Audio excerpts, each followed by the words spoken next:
חיי מתים ברחמים רבים, מחלקל חיים בחסד, מחיי מתים ברחמים רבים, סומך נופלים מרפא חולים, מתיר אסורים, ומקיים אמונתו לשני עפר. מי כמוך בגבורה, מי דומה לך, מלך מדומך חיה ומצמיח ישועה. איי איי איי איי איי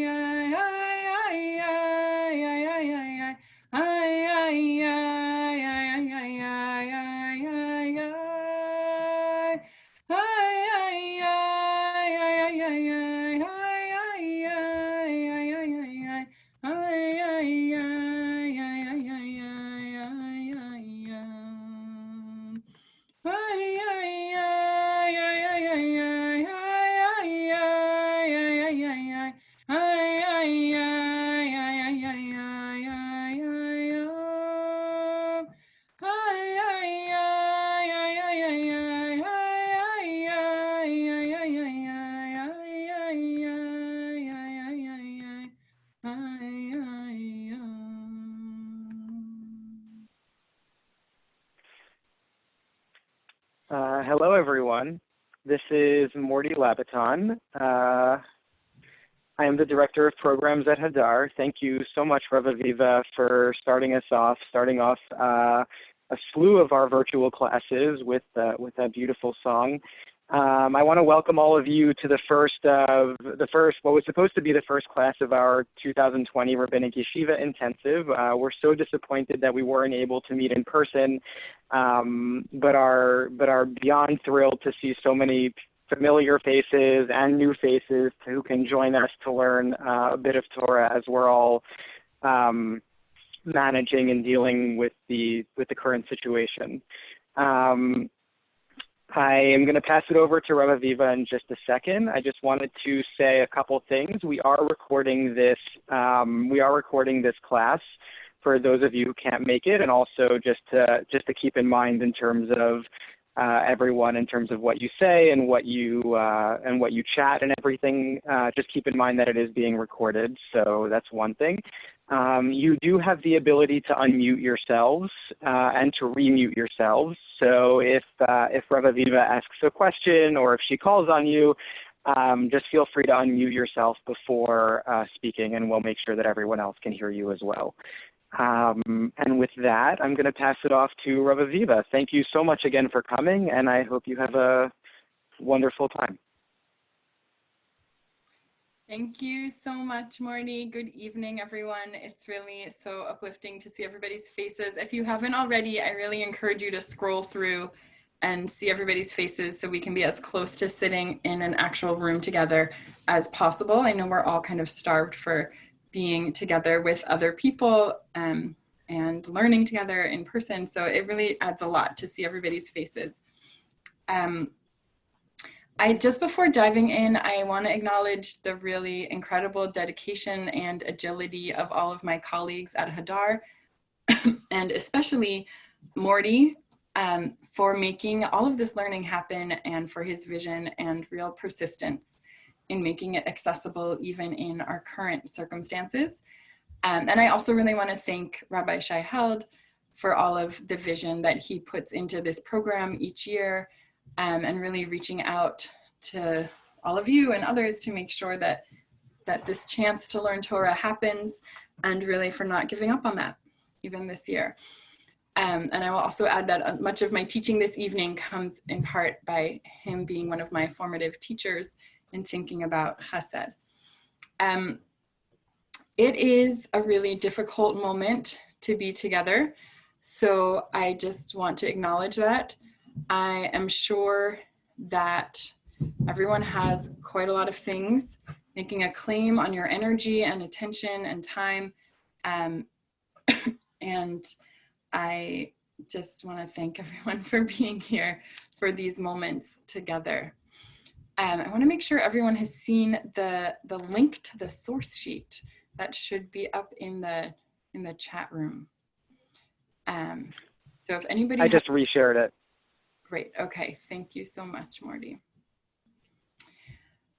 Okay, so we're going to begin. It's really a very intense moment to be convening to learn Torah about the idea of obligation. I'm sure that we're feeling oversaturated by obligation right now. The obligation to take care of our own health, the health of our loved ones, family, friends, the health of the communities in which we are teachers and mentors, chaplains, leaders, an obligation to take part in making sure that there is health in our larger communities, our countries, and the entire global community. So it's really a moment where we are probably feeling quite overwhelmed by the obligations that devolve from all the claims made on us by all of these different people who we know, who we don't know. And these are claims that inevitably lead to a sense of falling short, a sense of disappointment or helplessness, whether because of limited resources that we have, limited attention that we have, limited agency, or a sense of the limits of larger structures that affect our ability to act. So I want to situate our learning about obligation right now in that kind of sentiment that I imagine we all feel. The title of this evening's class is Must Hiyyuv Divide Us?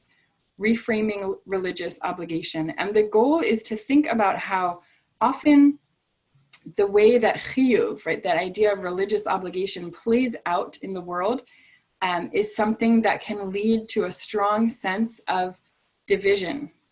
It can divide along the lines of Jewish, not Jewish, or secular, religious. In the history of the world, it has divided a lot along the lines of gender. And so many other ways, certainly within the Jewish community, can divide between denominations. There's the sense that those people understand religious obligation this way. That's not how I understand it. I understand it this way. So I want to really kind of crack open some of the ways that we think about Hiyyuv, religious obligation, how it often divides us, and how it could potentially bring us together. And what it would look like to have a more integrated sense of Hiyyuv, both integrated more conceptually and integrated in the actual work and relationships that we build on the ground. And again, I think in this particular moment, we are feeling more and more aware, even as we might be more physically isolated, we might be feeling more and more aware of how a sense of obligation ties us to people the world over. So I want to start our learning about Hiyyuv from this moment in time, from the feelings that we are all actually having about a sense of obligation, and perhaps an overwhelming sense of obligation, and think about what it means as Jews to have a concept of Hiyyuv, right, obligations that stem from our relationship with covenant, with Brit, and our relationship with God. And so where we're going to start is actually, just as Judith Plaskow starts her book on feminism and Judaism, Standing Again at Sinai, I'm going to suggest that the real question behind obligation, behind Hiyyuv, is, of course, theological. That's where we're going to start, from the theological basis for Hiyyuv, but not in the way that we might think. Okay, so I want to put forth that to understand Hiyyuv, we really have to ask a theological question. To understand religious obligation, we have to understand this theologically, but not in the way that we might be inclined to think. So we might sort of assume, and I think many assume, that a notion of religious obligation stems from a robust conception of the commanding God, and the image of the commanding God and mitzvot as a form of kind of positivist law that devolves from this authority. That notion of religious chiyuv becomes one of the flashing red dividing lines between religious and secular, right? So one of the ways that chiyuv can divide us is, I think, actually often the theological underpinnings that people assume around chiyuv. The thinking goes that a commanding God is the focal point in orienting one's life towards observing ritual obligations. And it is this very God that the enlightened skeptic might leave behind in embracing a life of freedom and autonomy. So often it goes, well, if I don't really believe in God, then can I really believe in a sense of chiyuv, of religious obligation? And what I want to suggest tonight is that God can and is part of the picture, but not necessarily the starting point in the arc of what chiyuv looks like, what religious obligation looks like.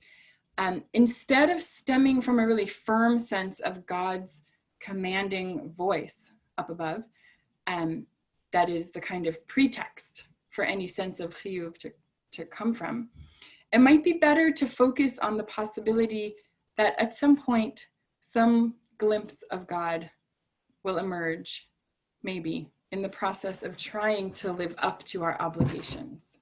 Okay, so in that process of noticing the claims that there are on us, on our time, on our energy, right? Maybe when we actually notice that and lean into those obligations, through that process, we could get some sort of glimpse of God, as opposed to everything having to start from a robust understanding and belief in God, okay? So regardless of whether we have a robust, skeptical, ambivalent, conflicted, simplistic, or attenuated notion of God, and probably all of us and people who we love and work with and are in relationship with day in, day out have one of those conceptions of God, none of us can honestly describe ourselves without reference to obligation.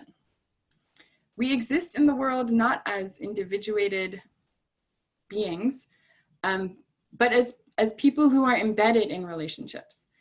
And these relationships make a claim on us. We are enmeshed in obligations towards others. And these obligations are at once an outgrowth of who we are and create the selves that we aspire to be, right? So our obligations are an outgrowth of who we already believe we are. And also those obligations, when we notice them, they create the selves that we are aspiring to be. The question, am I living up to my obligations, is an existential question that we all ask, or perhaps avoid asking ourselves every day and maybe even every moment. Whether or not that's through the language of chiyuv, mitzvah, or God, right? I would suggest that we're really all walking through the world day in, day out, thinking about, maybe even a little bit in denial of, perhaps overwhelmed by the question of, am I living up to my obligations? And the goal of the learning this evening is to bring together a number of different texts that speak to how to notice and respond to these obligations. And I would say that the main point in our learning tonight is to bring together a number of different kinds of texts. So we're going to look at a classical midrash.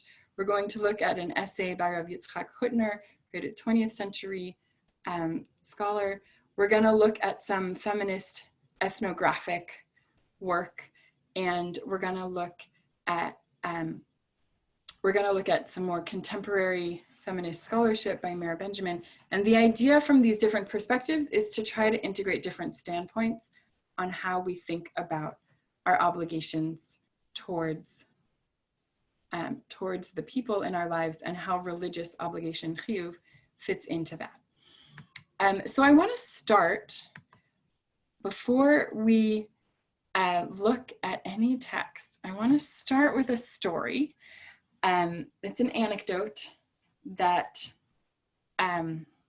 kind of fleshes out a couple of different standpoints around Hiyyuv.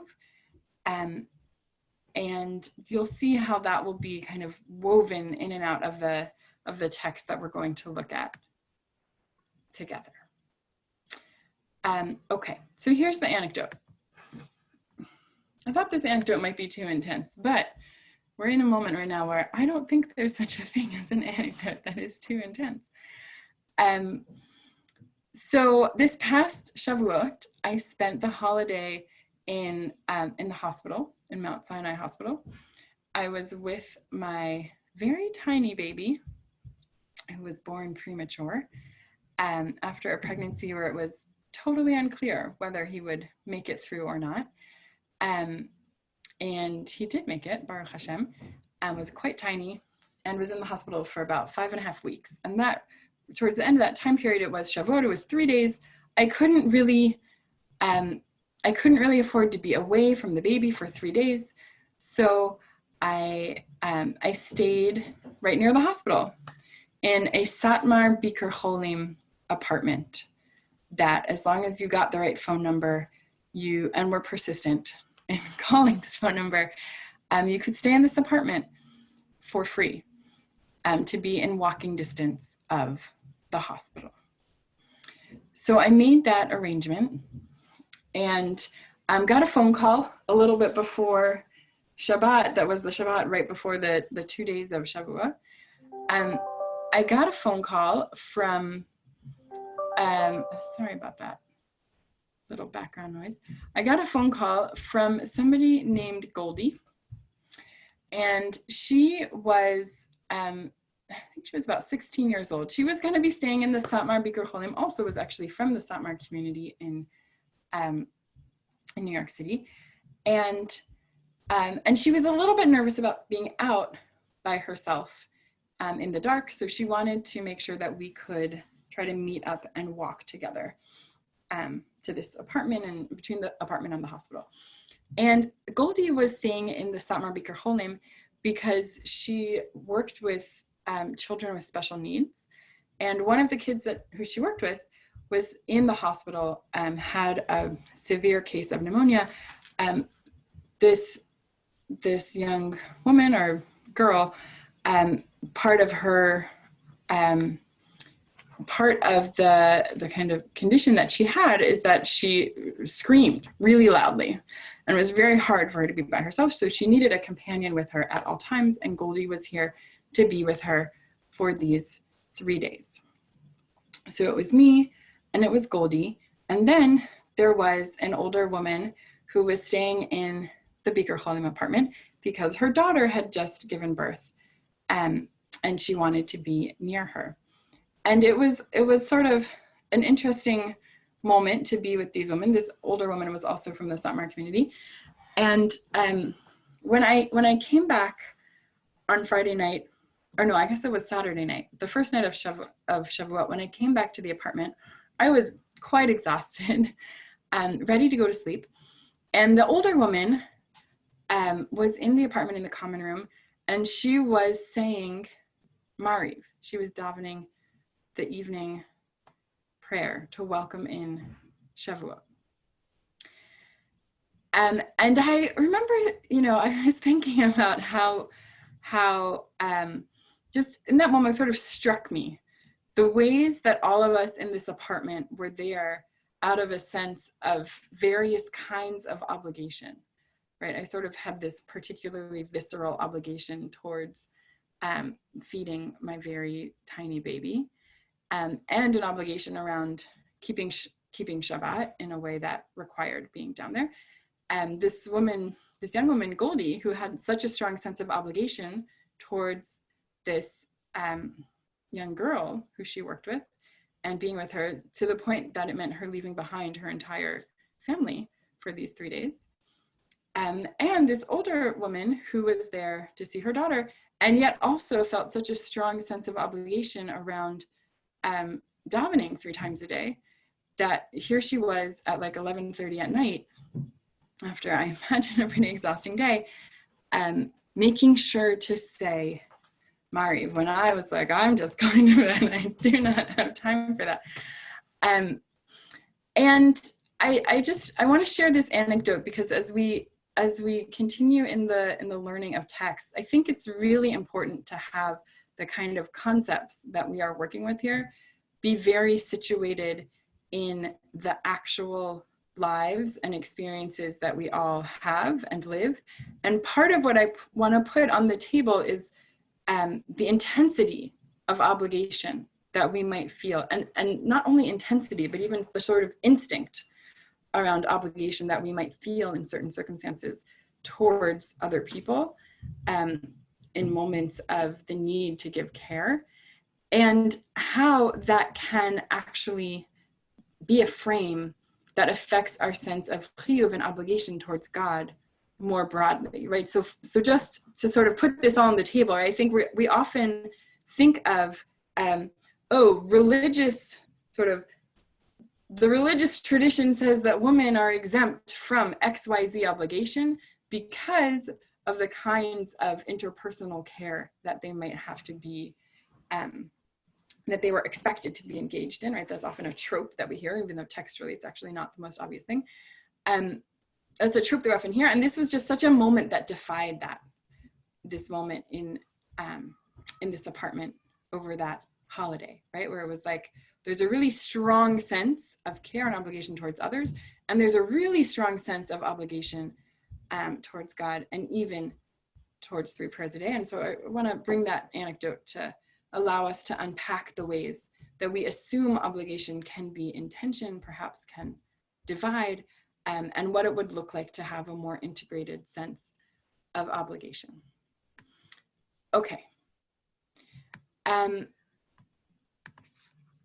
So what is the relationship between the compulsion to act, right, a sense of Hiyyuv, and God, if it's not as simple as God commanding us to act, right? If what I'm suggesting from the beginning is that we can think of Hiyyuv without that clear sense of there's God commanding us, what is the relationship between the compulsion to act and God, if it's not so simple as God commands us to act, gives us mitzvah?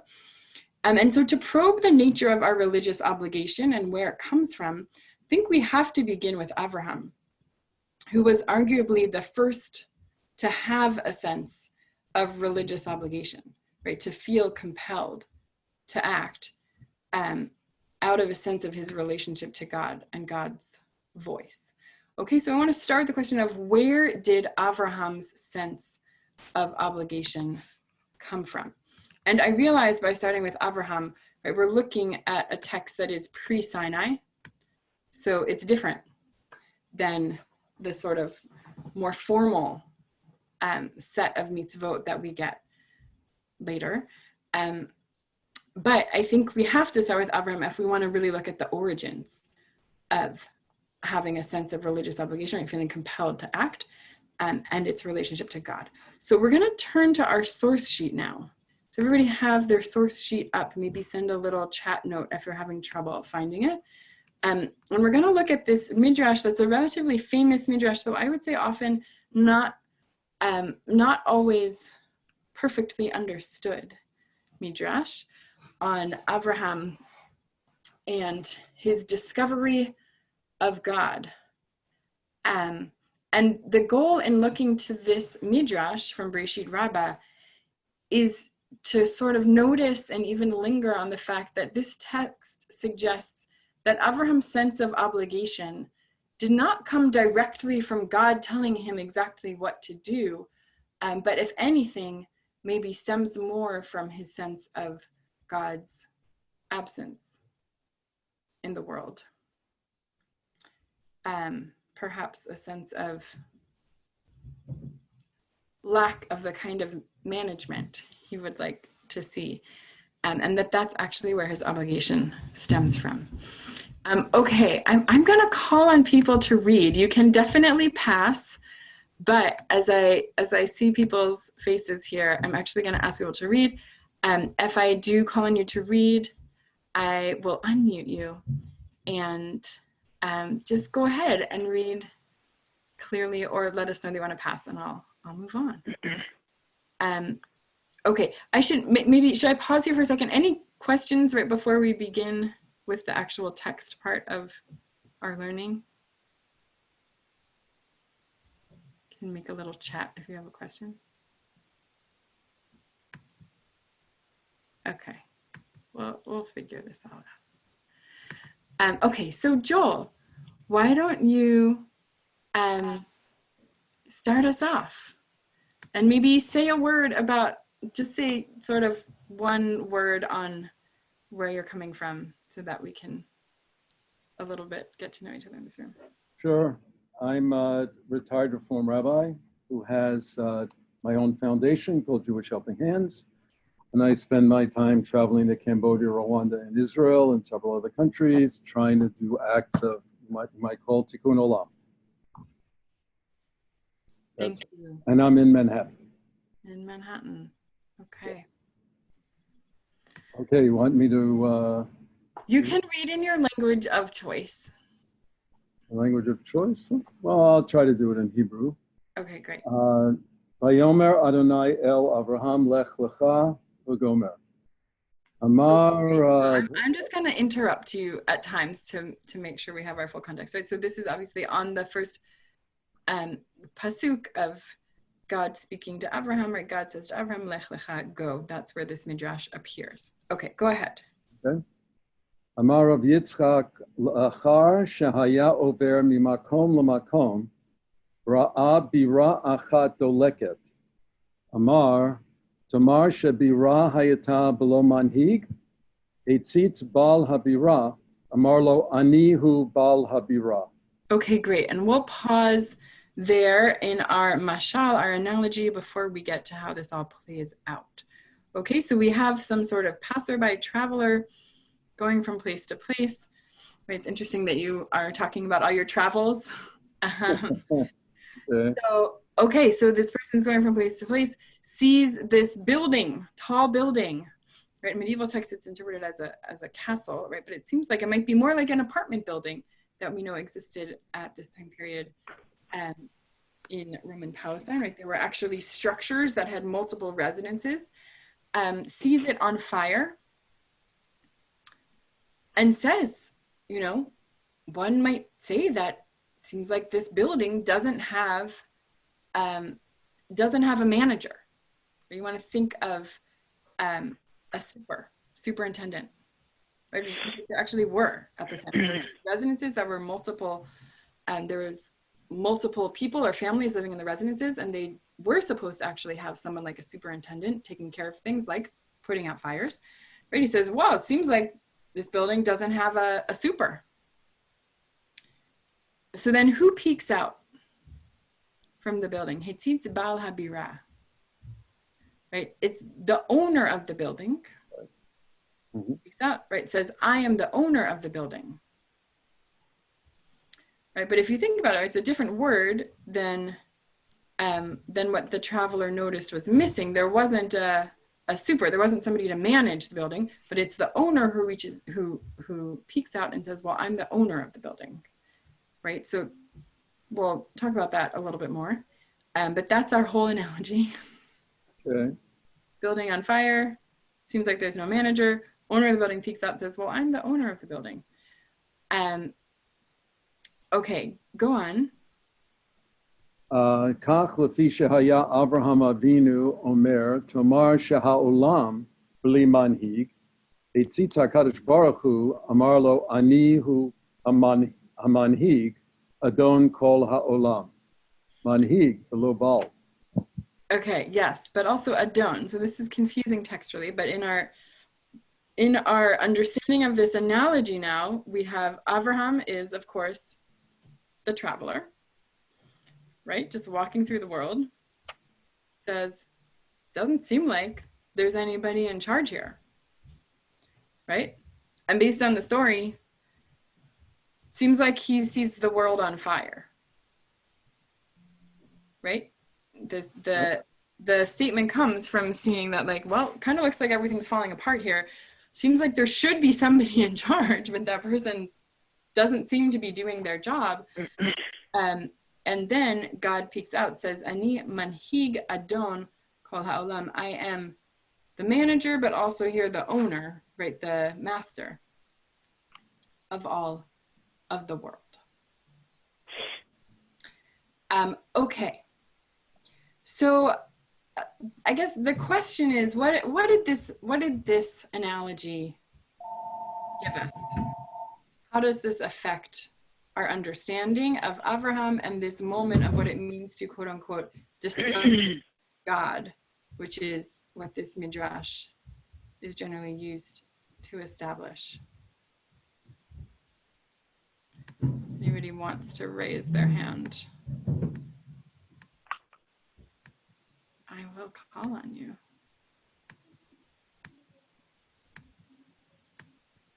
Or you can jot a note in the chat.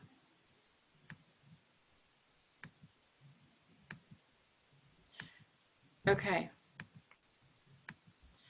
Right, it seems like, I mean, there's obviously a little bit of disjuncture here between the analogy and its interpretation, but it seems like what Avraham notices is God's absence. And if we take the analogy to its fullest, right, that it's the owner peeking out, saying, I'm here, I'm the owner, I'm invested in this building, and this building being a good, strong, viable building, right? But the owner isn't the one who's going to be responsible for putting out all the fires in all the buildings. It's the manager who's supposed to do that. So, all right, okay, great. So I see we have a question here from Rabbi Robinson. It's why, if the owner's peeking out, why isn't the owner doing something, right? The building is still on fire. So why does the owner just kind of peek out and say like, yeah, here I am, hi, but not actually put the fire out?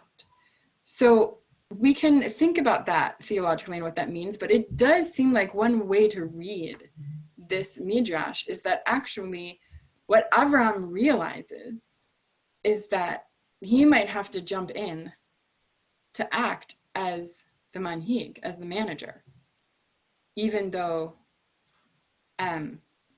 there's someone else who's the owner who cares a lot about the building, but actually this is the moment of recognizing that there also needs to be managers, right? People doing the work. Okay, great, amazing. So David White is saying to us, it's as if the owner is waiting for someone to take managerial responsibility.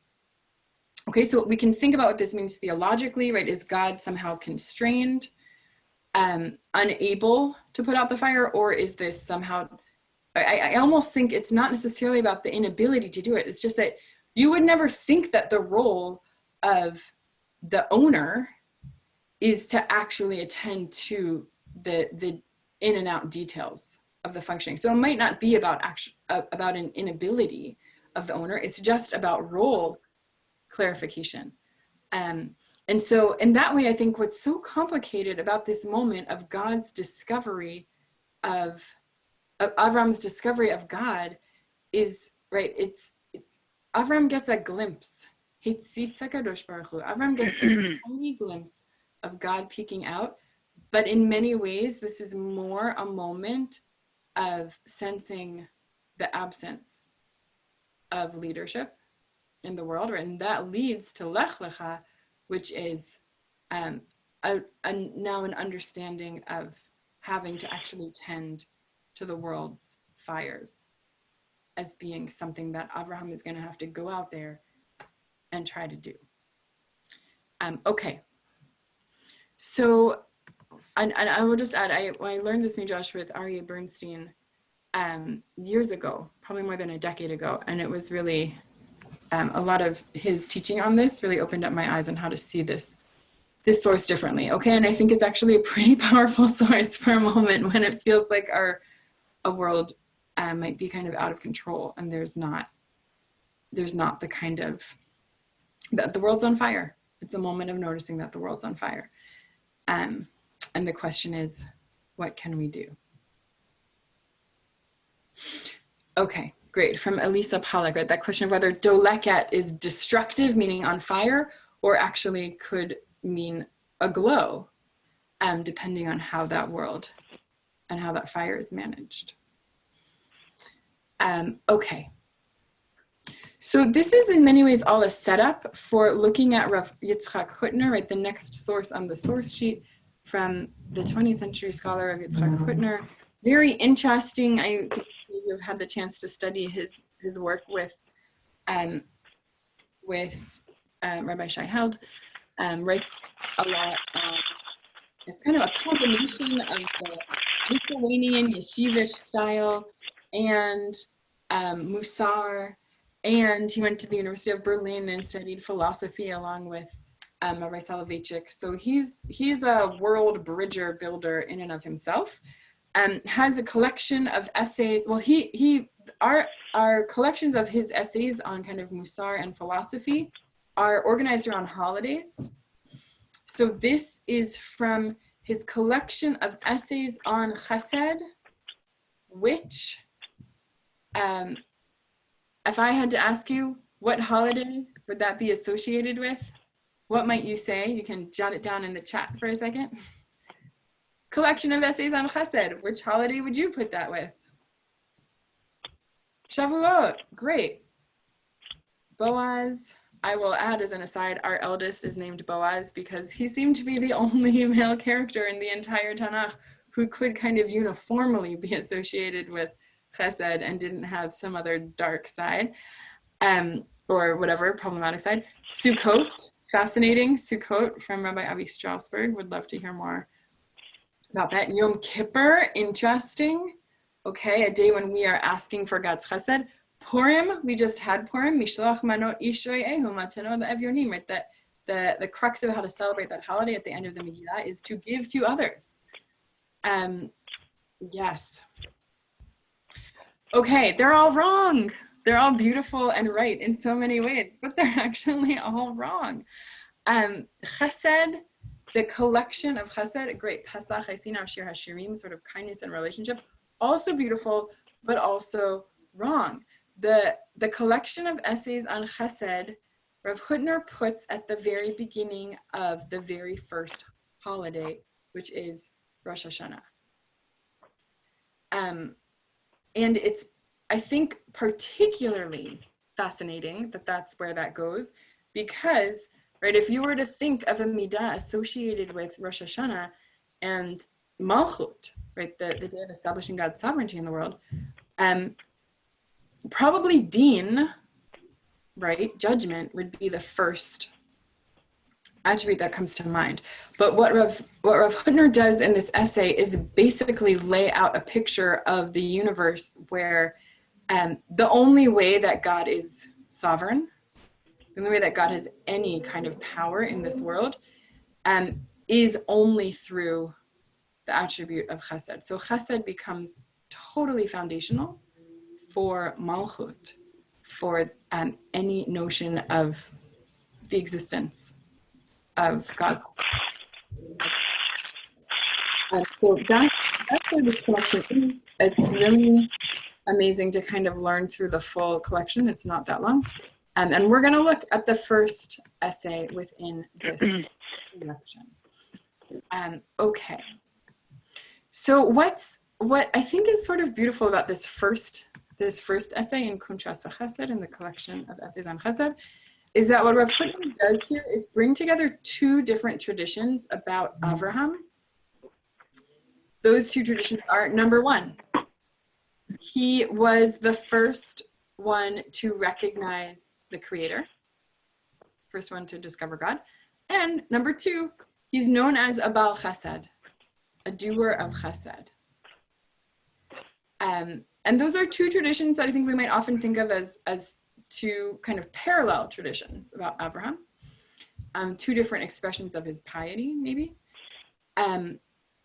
Or if anything, we maybe think that his drive to do Chesed stems from his recognition of God, right? Maybe it's like recognition of God comes first, and then he does based on that. And what we're going to see here is a really different picture.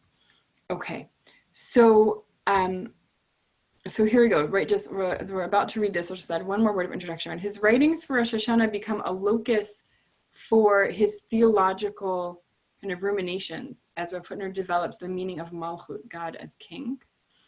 And when Rav Hutner makes a case for God, so to speak, in our modern world where many people feel God is not exactly on the scene, you might say, like that passerby noticing the building on fire, Rav Hutner starts, perhaps surprisingly, with the obligation to do chesed as really a theological foundational kind of pillar.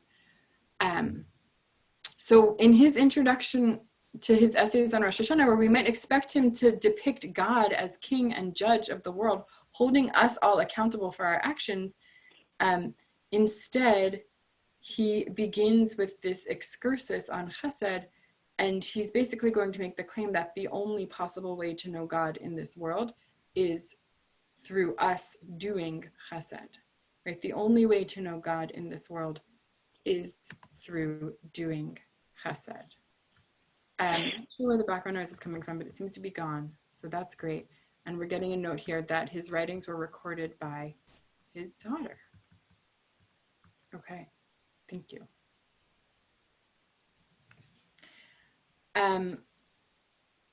Okay, so let's begin now with Rav Hutner. Source number 2. Can everybody see this? Hope so. I'm going to read this one. V'zehu pesher davar brit hachesed la'Avraham Avinu. This is the explanation of the brit hachesed, right? The covenant of chesed with Avraham, our ancestor. Mahuto hekeratit shel Avraham Avinu, hu ha hekir et bor'o, right? One of Avraham's kind of the way we characterize Avraham and his identity was that he came to recognize his creator.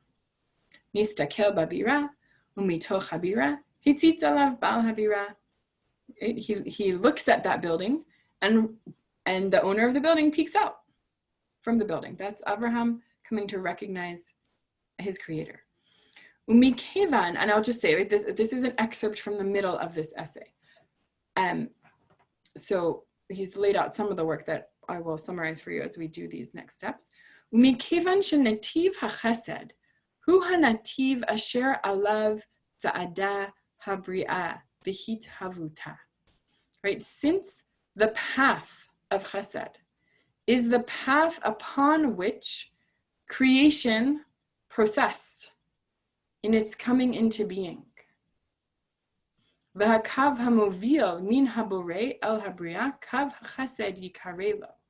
The line that draws from the creator of the world into creation, the name of that line is chesed. Okay, this is coming on the foundations of what he did in the earlier part of this essay, drawing on Kabbalistic sources and other Musar sources like Mesilat Yesharim, The Path of the Just by Luzzatto, right, where basically the idea is that the world only came into being through an act of divine chesed. That is what generates the world. So with Kabbalistically, right, that's how we get from the upper 3 sfirot into the lower sfirot. That first sfira is chesed, that's the sort of overflow, and beyond the just sort of totally divine and transcendent world. And right, Mesilat Yesharim, Luzzatto talks about how God creates the world out of the desire to share of God's splendor with us. So that is also an act of chesed. That was God wanting us to delight in God. It's chesed that brings this world into being, right? And chesed here doesn't just mean charity, it's that sort of generative power about caring for something beyond yourself, right? That's in Kabbalah chesed as abundant and overflowing force. So it's divine chesed that brings the world into being. And in this essay, Rav Hutner distinguishes chesed from all other divine attributes. All other divine attributes become relevant once the world is already created and needs to function. then you can get all sorts of other divine attributes. But the world only comes into its existence, hitavuta, the world comes to exist through chesed, and really through chesed alone. That's the only kind of primary divine attribute in the world's coming into being. Okay, so chesed created the world. Chesed is the line that leads from the creator to the created. And we're picking up right after that dash, 3 lines down in the Hebrew. Hare memela atalamed ki b'sha'a shehikir Avraham et bor'o umitoch habira hitzitz alav bal habira. Right? It must be then that in that moment, when Avraham recognized his creator from inside that building, the owner of the building peeks out. Bal korcho shederech netiv chesed avar. Right? It must be. The only possibility is that Avraham crossed that chesed line. That's the only way he could have gotten back to the creator, because that's the only way the world came into being, was through chesed. V'oto kav chesed hanimshach yashar mizecher kodshei barach el toch habira, oto avar Avraham Avinu b'darko chazara min toch habria el zecher kodsho. So that very line that draws from, right, zecher, it's sort of poetic here, from the sort of essence of God's holiness into the midst of creation, that very line is what Avraham crossed when he wanted to go back in the other direction from the created world to find some essence of the divine and all of God's holiness. Okay, it must have been that the only way he got there was through chesed. We'll do 2 more lines here and then take questions. The existence of this building is dependent, it's contingent. It depends on the owner of the building being there. The owner of the building is only found within it through that divine attribute of chesed.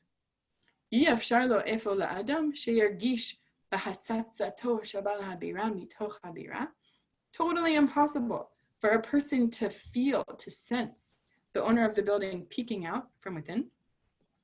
Ki im al yedei hishtaychut lemidat chasdo shel Baal habira, except for by associating oneself with that divine attribute of chesed, that attribute that is the attribute by which the owner of the building is found within it. You have to associate yourself with that attribute. Okay, and we're just going to look at the last line here that really says this particularly strongly in the inverse. Hu hadin v'hi hamida gam bil'idach gisa. The same is true in the opposite direction. Misha eino osek b'gemilut chasadim, domeh kimisha eino eloka. If you don't do acts of chesed, it's as though you have no God. That's the only way to know God, is by doing chesed. Ki kashim shebeli midat chasto shel habarei kivyachol ein makom lanivraim. Just like without God's chesed, just like without the Creator's chesed, there's no room for creation. Chesed is the only thing that brought this world into being. Without God's chesed, there's no room for us, for the creatures in the world. Kamo ken, beli midat chasto shel hanivra ein makom leborei kivyachol. So too, without us, the created beings, engaging in the attribute of chesed, without us doing acts of chesed, there is no place for the creator to reside, kivyachol, as it were. Okay, so he ends with a pretty radical statement there, which is a little bit of an paraphrase of the Talmud that is the source for this, right? Where it's not just that doing chesed is a nice thing that you can do on the side, right, alongside all of the other religious obligations you might have. Chesed is foundational. If you are not doing acts of chesed, you have no way of knowing God. And I would say, right, situated in the context of Rosh Hashanah, if we are not doing acts of chesed, there basically is, right, God is not enthroned. there is no God functioning in any kind of powerful or meaningful way, or really at all in our world. Okay, so I wanted to start here, and I'll take questions, comments on this in a second, right? But what he is basically laying out here, and I wanted to start here because, right, instead of a robust sense of God being the source of everything, of any sense of obligation, that instead what you see here is Abraham notices the building on fire, right, has a sense of a lack of responsibility and leadership, has a sense of obligation to do chesed. But I think in some ways what Rav Hutner is suggesting here is that Abraham as the doer of chesed comes before Abraham the knower of God. Because the only way Abraham got to know God was by doing chesed. Okay, so our obligation to do chesed is at the root of our beings here. It forms the core of our obligation in the world. And the sense of responsibility towards chesed does not come from an already robust notion of God. Rather, it creates the possibility of God. Okay, so this is where I want to begin in our understanding of obligation, right? Again, saying that its root theological, but what we are seeing here is, right, how does chesed lead to God? Right, the picture here is the world came into being only through an act of divine chesed, God's act to create humanity and the possibility for humanity to delight and enjoy God's presence. That's the chesed that created the world. An act of chesed requires a response. This response doesn't simply go towards paying back the initial doer of chesed in some kind of closed system. Instead, what we see here is that initial act of chesed is generative. It is all of us engaging in an act of chesed that is a response to God's chesed and is also really the only way we can have any sense of God. Okay, so I see that there are a number of questions and comments here, right? Parallel to Moshe and the burning bush, I was thinking of that also, right? Fire that compels you to notice and then responsibility to act.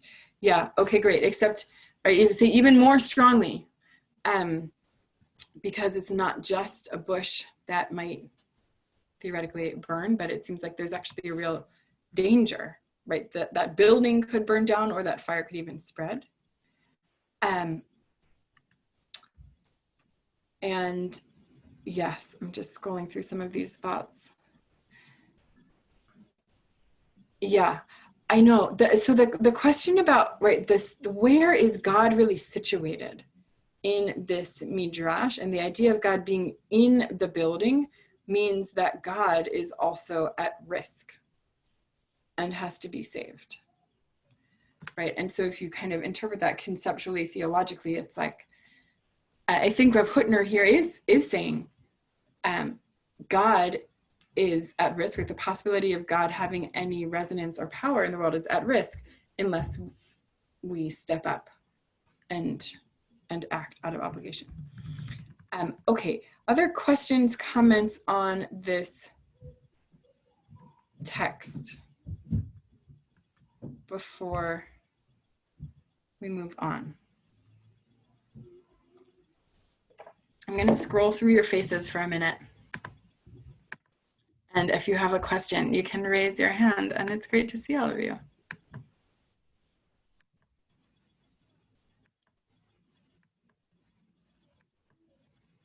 And we'll just let it sink in if nobody has a question. Okay. Morning messages. What was the next?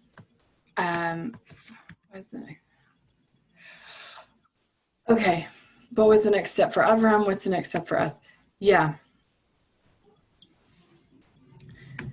Right.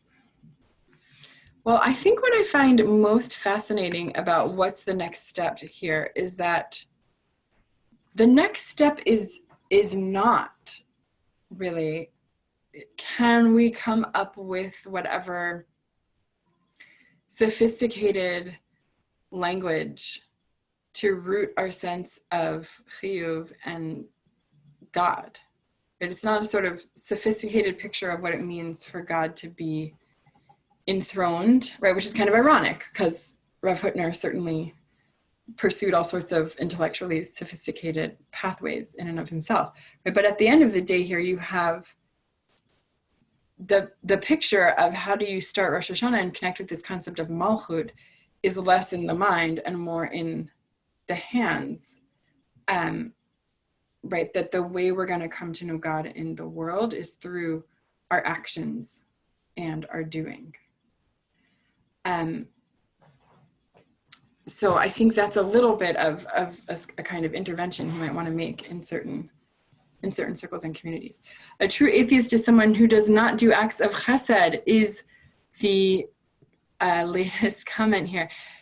Yes, right, this is where it doesn't really matter how often you pray or study Torah, right? The real text, the real passage in the Gemara there in Avodah Zarah says somebody who learns and doesn't do acts of chesed is like someone who has no God. So yeah, it's the picture here is that you essentially end up being sort of atheist, meaning not having a God or not making room for God. It might even be worse than atheist. It's almost, the picture is almost like kind of killing God. So just, right, you're sort of distancing God from the world if you don't do acts of chesed. Yeah, I think what's interesting about this, and maybe what's more difficult, and as you go, if you work through the later essays in Kuntras HaChesed, it kind of gets there a little bit, is mostly this has no room for any kind of particularistic picture of God and obligation, right? If we know God through chesed, right, and if what I'm saying here is that we begin to know God just by noticing need in the world, right? We notice unfilled, uncared for needs in the world, decide to step up, and just by doing that, that's how we come to know God, right? It's very much a not particularistic view, which makes sense because it's associated with Abraham, right, and not Sinai and Moshe. So as these essays go on, Rav Hutner talks more about the complex relationship between chesed and mishpat, and what it means for the Jewish people to stand at Sinai and have a covenant there. But the main thing that I want to do is just kind of linger on the critical role that chesed plays in thinking about obligation, because, right, I think what we're going to turn to next in terms of the ethnography piece, because in this picture, those two things are so integrated, right? The acts of doing chesed, the acts of care, right? Elsewhere in the essay, Rav Hutner draws on the Midrash that describes God as, right, the opening song that we began with in the second blessing of the Amida, right? All of those actions we ascribe to God, somech noflim, rofei cholim, matir asurim, those acts of care that God does in the world to support people who are falling, heal the sick, all of that kind of care work that God does, which is the work that we have to imitate to be Baalei Chesed like God is, right? The picture here is that that's really where theology begins, and that's where the sense of obligation stems from. Okay, so we want to walk out from this essay of Rav Hutner with the following understanding that's going to be core to our continued conversation here. Right? Where does Hiyyuv come from, and how does it relate to chesed? So what we see here is that chesed lies at the root of our sense of religious obligation, in that the initial divine act of chesed planted a seed of chesed in the world. As beneficiaries of that chesed, we have to cultivate that seed by doing acts of chesed, right? And to the extent that we notice need that is not being filled, right, we realize that stepping into that is our way of doing God's work and bringing God into the world. So chesed is not contained and small. It's not like something extra you do on the side. It's an overarching orientation of attentiveness and care, right? Noticing that fire, noticing what's not getting done in the world. So orientation of attentiveness and care, that is the generative force that nourishes existence altogether. Or without an orientation of chesed, the world would fall apart and there would be no God. Okay. So, right, I would say, right, there's much more to say here, but I think just thinking in the current moment that we're living in, where we are really aware of a whole lot of need in this world, I think this is quite resonant. And the picture is whatever our resources might be, and they could be incredibly divergent, right? Our sense of self and our sense of a self who's in relationship with God, lech lecha, right? The self that can hear those words of God and have a sense of that God peeking out. That comes from noticing whatever privilege or agency we might have, right? Stepping into a sense of obligation. It's us stepping into a sense of obligation. That there are things in the world that make a claim on me, right? I see that building, it's on fire, and I can and must act, right? That is what it really means to walk around the world as someone who is conscious of Hiyyuv, right? I walk around the world being conscious of the whatever privilege or power or agency I have and feeling like I can and must act. So from this bedrock of the obligation to chesed, Rav Hutner later builds up a larger picture of the fullness of halachic obligation and Sinai. We're not going to follow through on all of that this evening, but what is important for this evening is that the arc Rav Hutner paints situates the origin of all religious obligation as the sense of a compulsion to do chesed, to do works of care. And his vision of chesed at the bedrock of religious obligation is maybe more of a dream and aspiration than a reality. Because we know that, in fact, the work of chesed, right, that work of care, and the way that we've often thought of religious obligation, they're actually two things that have often been separate or separated. So I want to launch into the next piece here. And again, what I think is sort of important methodology about what we're doing is to bring Rav Hutner here in sort of theoretical, philosophical musar into conversation with some ethnography, right, feminist ethnography that's more kind of centered on the experience of religious obligation. And we're going to look now, right, at sources that speak to the fact that traditionally there's often been a stark divide in the gendered nature of Hiyyuv, of religious obligation. Often this is portrayed as inclusion versus exclusion from religious obligation, with some of the more public and embodied aspects of full religious obligation and citizenship being restricted to men over the course of history, such as tefillin, tzitzit, communal prayer, literacy in Torah.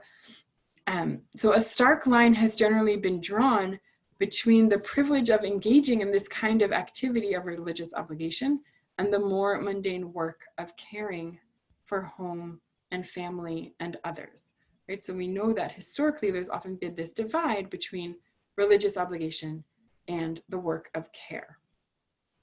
So I want to turn now to a book by Susan Sered, who's a contemporary ethnographer, and she paints a picture of this differentiation in her ethnographic work about Kurdish women, elderly Kurdish women living in Jerusalem, where she talks about them as religious experts. And she outlines the distinct gendered spheres of religious obligation and identity, right? So at this point, the point of this year in this moment is to say that when we want to talk about Hiyyuv, religious obligation, and what that means, right, that's often something that has actually divided along various lines. And we'll look now at the way religious obligation has divided along gender lines at some moments and some places in history. And the idea of looking at this in this sort of gendered frame is to see what it might teach us about, sort of conceptually, how we can think about Hiyyuv. Okay, and this, right, this is gonna create this kind of stark differentiation that what I'm saying is kind of totally opposite to what Rav Hutner wants us to think about when we think about what religious obligation, what Hiyyuv is. Okay, so I'm going to turn again to a reader. We are on page 3, and it is source number 3.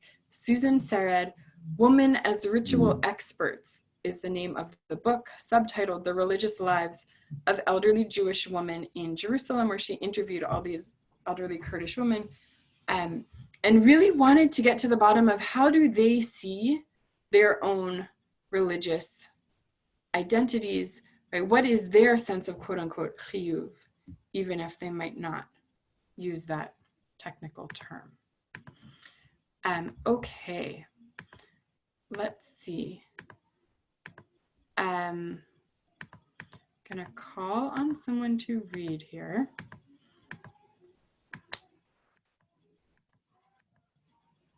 Melissa, would you like to read? I'm gonna unmute you. Okay. There you go. Hi. Can you hear me? Yes. Do you want to just give us one word on where you're coming from? I'm in Columbus, Ohio.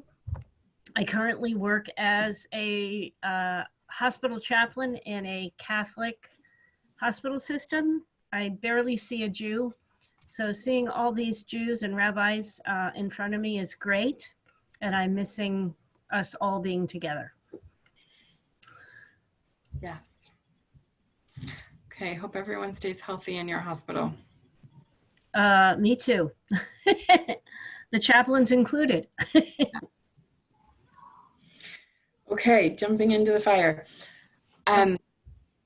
Okay, so yeah, please go ahead and read for us this section, source number 3. Okay. The old women consider themselves to be the spiritual guardians of their extended families. It is the daughters who bear the burden of the diurnal and emotional support of aged and sick parents. Daughters may accompany sick parents to the health clinic or hospital in order to serve as interpreters for the medical establishment. Daughters generally phone or visit their widowed mothers every day, inquiring about medication, shopping, and other physical needs. Okay, thank you. Great. And I left in some of the details here. Like, I don't think this is usually the kind of source that we would look at when we are thinking about how do we define Hiyyuv conceptually. But what I am saying is that if you take Rav Hutner seriously, right, that this kind of relationship with God and a sense of compulsion to act really stems from noticing needs and responding, right, then this kind of work and the day in and day out of it and the details of it is exactly that kind of action that leads someone down that line that actually brought this world into being, that divine attribute of chesed, right? And she gets into this because, right, she's describing here how their day-to-day work is what they see as constituting their own religious identity. Okay, let's read a little bit more here. The spiritual role of caring for dead ancestors may be seen as an extension of the female day-to-day task of caring for aging parents. Okay, great. So this is where once the parents pass away, that's not the end of the relationship. It actually continues to caring for dead ancestors. We have a number of prayers from over the centuries, actually, of women who saw themselves as being in relationship with dead ancestors and seeing that as their part of their spiritual role, right? And in the next piece, which we won't look at inside together, she talks about how that sort of grows out of the years of providing for young children, right? So this role of tending to the needs of family extends continuously throughout these women's lives, and it's a religious identity. Okay, so in this next paragraph here, she describes the difference between quote unquote domestic religion, what you might call what we just read in the previous paragraph, so having to do with the lives, suffering, deaths of particular, usually well-loved individuals, right? In contrast to what the literate Jewish man does in synagogue and in study. And this last paragraph on the page here is Susan Sarad saying, I see continuity rather than fracture between domestic and non or less domestic religion. The women of this study always maintain their identity as part of the Jewish people, right? And this, I think, is really critical because in her work, she describes that these women do not see themselves as quote unquote enablers. They're not enabling men to do the religious work. They see what they're doing as totally parallel and religiously valuable as its own kind of religious path. So if you turn to the next page, page 4, we'll just look at the top paragraph here. Do you want to read this for us, Melissa? Sure.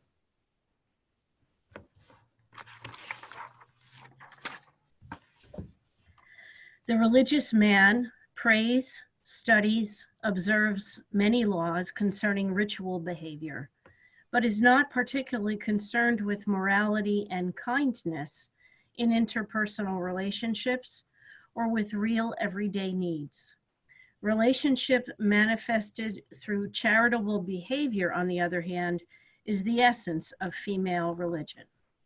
Okay, thank you. So obviously this is like very delineated and stereotyped, but that's part of the reason that I'm bringing this here and why the title of this shir is Must Hiyyuv Divide Us, right? Because the sort of goal of the trajectory here is we've seen Rav Hutner talk about how any sense of religious hiyyuv and obligation really has to stem from and can only stem from an orientation of chesed. And yet we know in the world that what has often played out is that what we think of as religious obligation and hiyyuv, namely prayer and study, is actually, right, it can be different in terms of the gendered nature of that, and people who are more in charge of, right, attuned to and oriented around providing care. So obviously, like, we're living in a moment where this kind of stark differentiation might not be as firmly entrenched as it is in this particular study. But I do think what is important to kind of take from this work that Susan Sarad presents is the real religious weight that each of these things has. And again, to go back to that anecdote that I opened with, right, to have a sense of the real religious weight of going to spend 3 days in a hospital room next to a 10-year-old girl who screams her head off all the time, but is sick and has to be in the hospital, right? That sort of being parallel with this weight of it's 11:30 at night and I haven't yet said Mariv. So it's time to jump in and pray, right? The question is, what happens if we actually are able to sort of fully acknowledge and feel the weight of chesed and hiyyuv as intertwined? What could that look like? And that's really going to propel us to the last section of our learning this evening, where I want to look at what it would look like to have a more integrated approach. Okay, let's look at that last piece and then we'll take sort of any final comments, questions, thoughts. Okay, so we're going to skip a little bit here, which is just if we look what's so fascinating, obviously, about this kind of history of differentiation between Hiyyuv and works of care is that when you go back to the sources, it's clear in classical rabbinic sources that there's actually a totally equal obligation to pray, and probably even to pray right, the multiple times the day. There, we can spend more time on that. Obviously, Rabbi Ethan Tucker has written about this quite a lot in his book, Gender Equality and Prayer. But I sort of want to set this up for this last section, Roman numeral 3 on page 5 here, to look at, well, what would it mean to try to do the kind of integrated work that I think Rav Hutner sets us up for. But what it looks like in practice is, I actually think, not fully explored, and we're in a very exciting moment in history where we can really explore what it could look like to have a more integrated approach to Hiyyuv and Chesed, and think about all of the ways that our understandings of Hiyyuv that have often led to divisions could actually lead to a much more integrated practice. Okay. Thank you again for your reading, Melissa. You're welcome. I want to ask for one final volunteer to read this piece by Mara Benjamin on the top of page 5. Let's see, Ron Muraf, are you interested? Ron, thank you. Nice to see you. You want to say one word about where you are? I'm serving a congregation in Harrisburg, Pennsylvania that recently used these very texts some 25 years later than others to become fully egalitarian. So it's striking to me to see these texts, and I'm interested to see how this goes. So thank you. Very exciting. Okay, so I'll just say one word of framing here. Right, I think we're sort of in this exciting moment of there can really be an intersection between these models of Hiyyuv and Chesed that have been so stratified at various times in history. And we're in a world where women have a lot more access to the powerful sphere of ritual obligation that has often been closed off. And we can have a sense of Hiyyuv that both places a lot of weight on more public ritual and also places weight and value on the work of care and Chesed. And so one question is, right, what does a more integrated approach to Hiyyuv look like at this particular moment? And this is where I think Mara Benjamin's book here that came out in 2018 on the obligated self, maternal subjectivity and Jewish thought, that's the title, but she is sort of drawing on the work of the field of ethics of care more largely in the academy, right, to think about ethical questions, not just broadly and abstractly, but really rooted in the day-to-day care work that has often been in the realm of what women have been doing. And she brings that frame to think about Hiyyuv and obligation in Jewish text and halakha more widely. It's kind of incredible the way that she actually draws on her own experience and as sort of what it's like to be a mother in the early days of having a small infant, and seeing that as sort of real philosophical data to probe theology and the nature of what it means to have obligation. Okay, so go ahead and read for us, Ron. Thank you. Obligation refers to what binds us to others and the world. Maternity, particularly in the contemporary West, compels acute attention to the fact of being planted in and responsive to a world. Maternity presents a primal experience of being subject to rather than master over. Tied by knots of obligation and service to another person and to her world, the adult caregiver knows what it is to be tethered materially and bodily. Maternal obligation in both its practical and existential dimensions offers contemporary Western people's most substantive experience with the meaning of obligation. Raising a child demands an episodic and complex subjection of self that confronts notions of individual freedom. In the rich repository of traditional Jewish legal and narrative texts, to be a Jewish self means to have entered a social world already encumbered with tasks, duties, and relationships. The mitzvot that devolve on the Jew constitute the outward expression of this more fundamental orientation. Okay, thank you.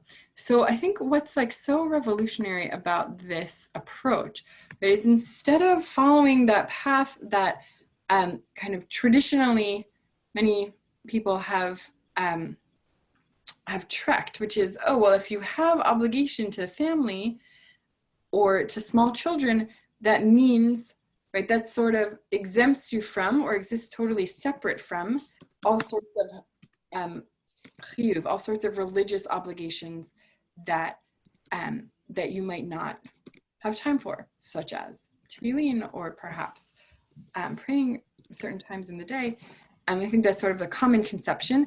And what she's saying here is, instead of seeing these as two distinct spheres, even though like practically, yes, it might be that you don't have time for everything, but I think she's partly trying to put forth this idea that from a fundamental orientation or fundamental posture, right, that moment of maternal obligation, right, and maternal here, she means your physical body is needed to respond to all sorts of urgent and pressing things, right? Your sense of self does not come from autonomy. Your sense of self comes from a real strong sense of being tethered to somebody else and having obligations that are like knots, right? And she means to be drawing on language that makes you think of tefillin, right? And what she's saying is that isn't something that should draw you away from what religious Hiyyuv, what religious obligation means.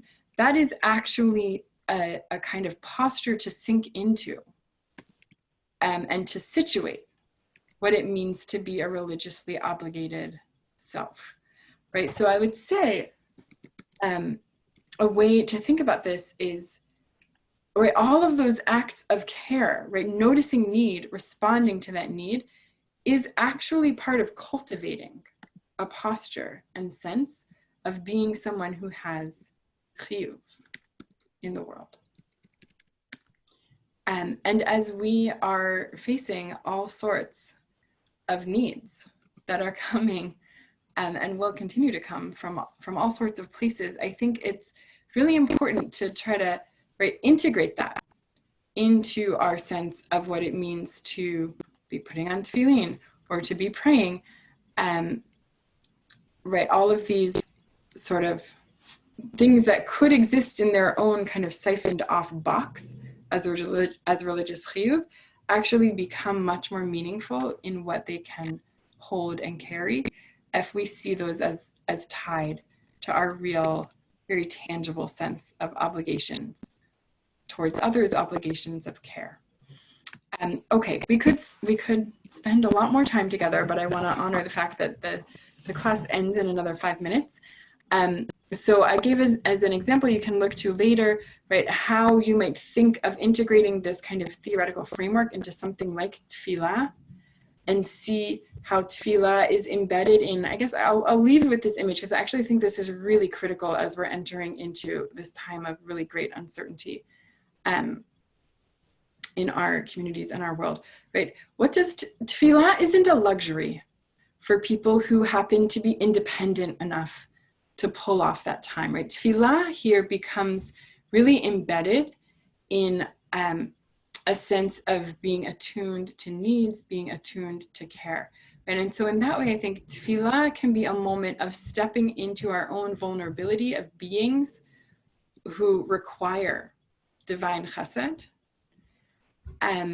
We tap into that in tefillah, and everybody sort of needs to be able to access that posture, that position, that orientation, even as we are all also embodying the role and presence and self of being caregivers.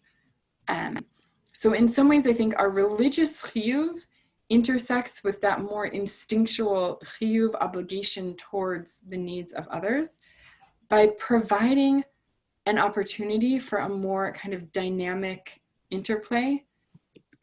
We can go between the mode of giving, noticing others' needs, and the mode of realizing that we are people who have needs. That is something that we can kind of toggle back and forth between in our own sense of agency and our own sense of frailty. I think that's one way this integration can happen.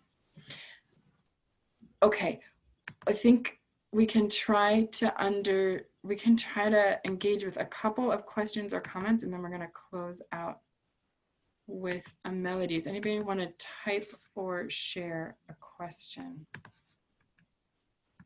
Yeah, I will say I think there's some comments here. The maternity piece here and the gendered piece here, I'm bringing because I think she's speaking from her own kind of personal situatedness in something that made her realize what it means to be obligated in a bodily way. But her goal is to offer that frame in a way that can transcend any particular experience of gender, right? So she's tapping into this maternal subjectivity experience as a paradigm that she's hoping can ground a much wider gendered experience, and a much wider experience, meaning not everybody who's a woman is a mom or will be, or so, but she's drawing on that to say, what does it mean to actually walk through the world having a sense that my body is needed to do certain things, right? In that sense of urgency and tetheredness, in contrast to what we often think of where religious chiyuv is a privilege for those who have the independence and autonomy to play it out. Right, so does this verge on traditional Orthodox understanding of women having their own superior spiritual link by virtue of their maternal instinct or something like that, or work? Right, so I don't want it to stay there. I think that Susan Sarad's Kurdish Woman could point you in that direction. But I think what's so exciting to me about the kind of work that Mara Benjamin is doing and that others are doing with the gift of a book that she offered to the world is to actually have a more integrated picture where it's not that chiyuv and gender are things that divide us and sort of create boundaries in how we can understand ourselves and understand God, but can be assets that we bring into a much fuller integrated picture and can all tap into and learn from and be full agents in. Okay. Lovely to start off this week with all of you in this way. I might add a little bit more to the chat here after our session. But yeah, I mean, I guess I'll close with this image because she brings it in her book also. But the idea of wrapping tefillin, right, has often been understood as, that's there for those who have the sort of independence and autonomy and sort of ben chorin. They're free to perform that religious chiyuv, right? And I think what she wants to open up is like, no, actually that sense of boundedness is something that should be the exact same posture as feeling like our bodies and our time and our energy are tethered and bound to real people and real needs, that like Avraham, we walk through the world and notice those buildings on fire, right? That the ritual act of putting on tefillin, it's sort of religious chiyuv in that kind of ritual is meant to be parallel to the ritualized acts of care and the regular practice of care that we need to be enacting as we have a strong sense of our own ties to and sort of our own needs to act to respond to gaps that we see in the world. Okay. We'll pause there.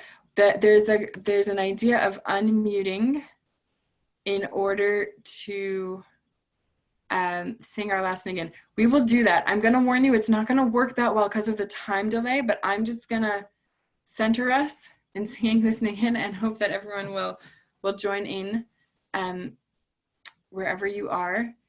And thank you all for this learning. And certainly there was a comment there about the non-gender binary. And yes, I think that is really critical in this. That the goal in a lot of ways is to draw on these things that have been taught and have been experienced as things that separate us, and to ask how they could bring us together. Okay, I don't know that I'm great at unmuting everyone, but maybe Morty will. And I'm gonna go ahead and start this melody. Mechageh l'chaim, mechayem itim berachamim rabim. Mechageh l'chaim,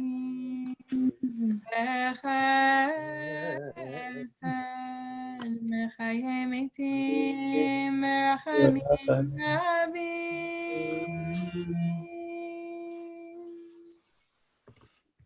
So just add as we sing this melody, right? One of the points of this learning is to walk out of it feeling like all of those little works of care that we do, that many of us don't do and other people do and is often invisible and unnoticed. Part of the goal of this is to really uplift all of that work, and I'm sure there will be more and more and more of it in the coming days and weeks. And it's really us being attentive to those acts of care that is what sustains our world. Thank you.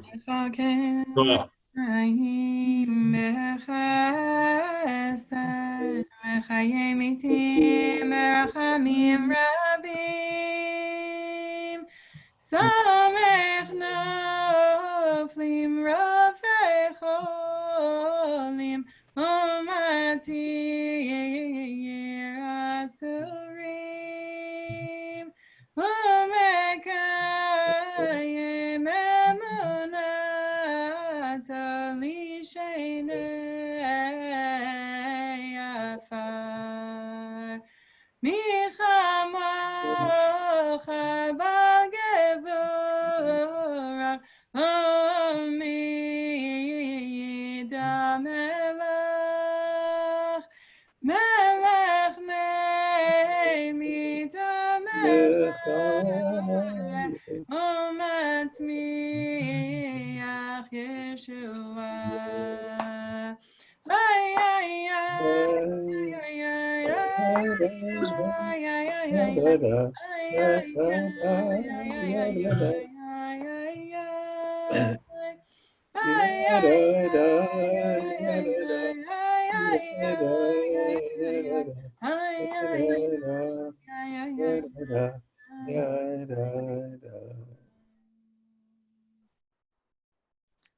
Thank you so much. Thank you once again to everyone, and we'll see some of you over the next few days. And yeah, have a wonderful evening. Thank you, Aviva. Soros Tovos, I hope. Good night.